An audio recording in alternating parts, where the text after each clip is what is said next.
Alright, what I'm sharing right now is a story of how my family left Melbourne and ended up going to Mexico.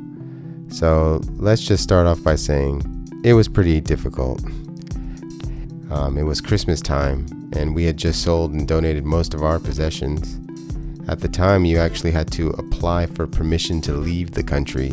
So we started applying back in October 2021, just saying yep, we're just an American family living in Melbourne. My kids and my wife have dual citizenship. I'm an American citizen, just want to go home. Had enough of the whole, whatever you want to call it. You know what I'm talking about. So the first time was pretty scary because we actually got denied. And that was the whole WTF moment for me. Being trapped in a country against your own free will, that's a pretty uncommon thing. It's pretty scary. So the second time we applied, I literally quoted the US passport seal and told them that they couldn't keep me and my family against our will. And let's just say it got approved fairly quickly after that. So during rush hour on December 28th, my family and I had to go to our appointment to take a what kind of test to see if you could find. You have to do it 24 hours before your flight.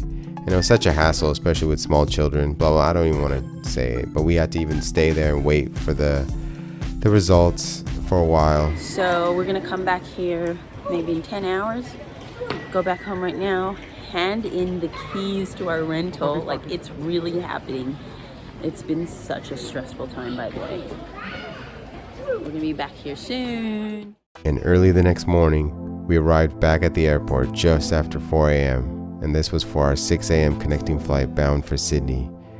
When we arrived at Sydney, we learned that the plane was delayed by an hour and could mess up our connecting flight. It was at Sydney that we really noticed that most businesses were closed. And to add to that, not many people were traveling as the Australian government was prohibiting it, generally speaking. They weren't allowing tourists into Australia either. And you could see the economic repercussions staring back at you with store closures everywhere. We ordered some kebab and ate our snacks. That's when we met another American family who was also leaving Australia, heading back to Colorado. Hi, well, I almost at my favorite plane, and I've been on a plane before. She sent us to one more. And right now I got a safety badge. Nice, huh? The flight with United Airlines was a fresh smack in the face to let me know that I was heading back to North America. There was one flight attendant who kept scolding my kids for not having their face coverings on correctly. She even intentionally skipped us for a meal. I'm talking all of us, little kids as well, because they were sleeping and I'm sitting right there. All I'll say is that it's nearly impossible and downright cruel to force, kids to always keep their mask on 14 hours on a flight. Come on.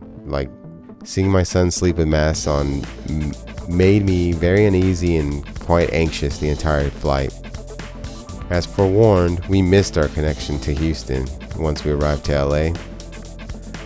We were now unexpectedly stuck in Los Angeles for a 3-day layover. We had to wait hours to settle the ordeal with the missed flight, and that's when Kenzo started feeling very sick from the mask and the plane. The little dude had to puke 3 times and pass out right in my arms. To make matters worse, just a wee bit interesting, we were unable to get a replacement flight. In the end, we chalked it up to divine intervention, as we could now see our families during the holiday season. United put us up at the 4 Points. Thankfully, my mom and my brother Derek came to visit us that night. Derek treated us to some bomb Mexican food from a nearby food truck. It was so delicious and really got us in the mood for our destination of Mérida, Mexico. The next morning was heavy rain, and I was reminded that we had just left summer and now we're in winter. TJ worked her charm and we were upgraded to a larger room with a view. She's got the skills, and this has been a common theme in our travels together over the years. On this day, her aunt came to pick us up and take us to visit her family in Cerritos, near where I grew up, Whittier. We gladly treated everyone to some desperately needed In-N-Out and had a great time catching up. TJ lived here when we were dating, so it really brought back some really fond memories. My mom picked us up and drove us back to the hotel. She got to have some more bachan time with Kenzo and Kai. The next day we ran a few errands nearby and quickly remembered that you need a car in LA. We had some Cali Mex for lunch and some smoothies too, and I have to say that Kenzo has a talent for hailing taxis. And then it was New Year's Eve. That night I was able to visit my dad's side of the family. Unfortunately, TJ couldn't attend because she wasn't feeling well and she was just worn out. Kai wouldn't let me take him without mommy, so he stayed behind too. It had been 3 years since I'd last seen my side of the family. I have so many memories coming back to this place since I was a baby. It was great to let Kenzo experience that and be a part of the family. Sadly, my grandmother Mildred has dementia and no longer remembers who I am. But she really enjoyed being with Kenzo and was so loving and fun with him. Watching that reminded me of how she was with us, my brothers and I, when we were little. My Auntie Carolyn made a family favorite, gumbo. The smell alone took me back to my childhood. Such delicious flavors. It felt very heavy to be back. And this was God's plan to have me with my family, if only for one night. The next morning we caught the shuttle service back to LAX. And of course my mom made it back just to say goodbye. Best mom ever. A little less than 3 hours to get to Houston.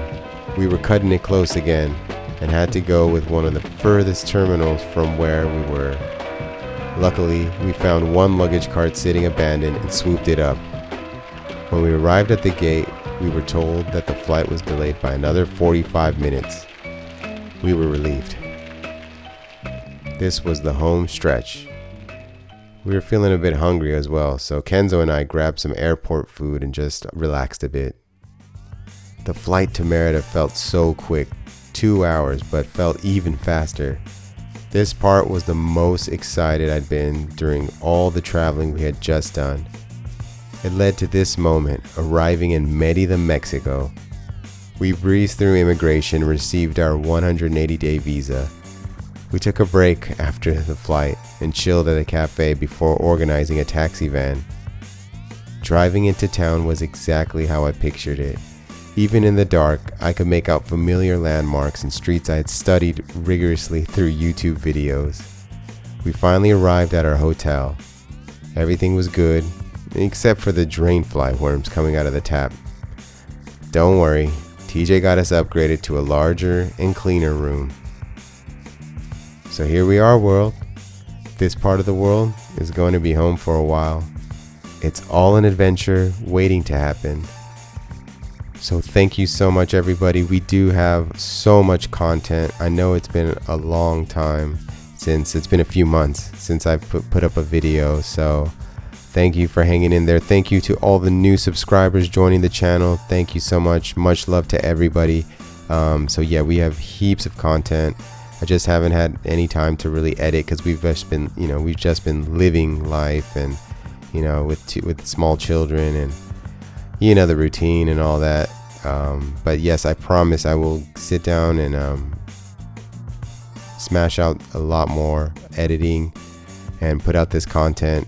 Let me know if you guys like this format of the video. Please smash that like button. Please subscribe if you haven't already.